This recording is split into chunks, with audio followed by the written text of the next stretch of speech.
नमस्कार दोस्तों, स्वागत है आप सभी का मेरे YouTube चैनल किस्सों का कारवां में। मैं हूं आपका दोस्त आनंद और लेकर आया हूं आपके लिए शेखावाटी के इतिहास की एक और कड़ी।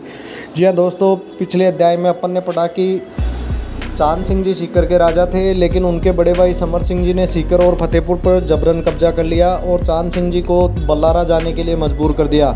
बल्लारा चूँकि उनकी जागीरी में मिला हुआ गाँव था, इसलिए चांद सिंह जी बल्लारा चले गए और वहाँ एक सुदृढ़ किला बनवाया और आसपास के गांवों को कब्जे करने लगे।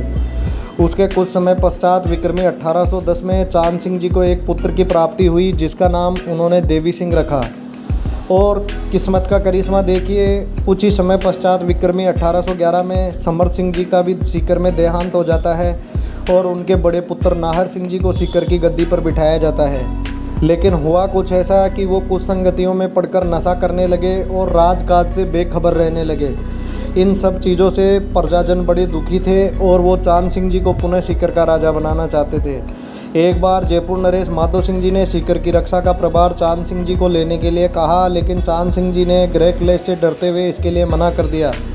लेकिन माधो सिंह जी के आश्वस्त करने के बाद उन्होंने सीकर को अपने कब्जे में लेने के लिए योजना बनाने लगे।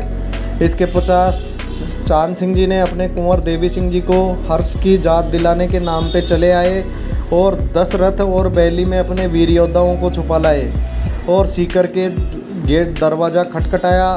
रात्रि अधिक होने से किवाड़ बंद थे, सारे प्रहरी सो रहे थे, जो चांद सिंह जी का नाम सुनकर चौंक पड़े। उन्होंने कहा कि हर्ष की जात दिलाने लाए हैं और कल वापस जाएंगे, आज रात यहीं रुकेंगे। दरवाजे की चाबी नाहर सिंह के विश्वासी दीपचंद शाह की हवेली में थी, जो शाम को पहुंचा दी जाती थी। दरबार ने वहां जाकर चाबी मांगी तो दीपचंद की पत्नी ने चाबी दे दी। दीपचंद को भी पता नहीं लगा और इस प्रकार सीकर के द्वार खुल गए। चांद सिंह जी के विश्वस्त योद्धा किले के अंदर पहुंचे और ऐसे में चांद सिंह जी के जवानों ने रातों रात सीकर पर कब्जा किया। सुबह तक सबको जैसे पता लगता गया, एक एक करके चांद सिंह जी से मिलने आने लगे। इस प्रकार चांद सिंह जी ने रातों रात सीकर पर पुनः कब्जा किया।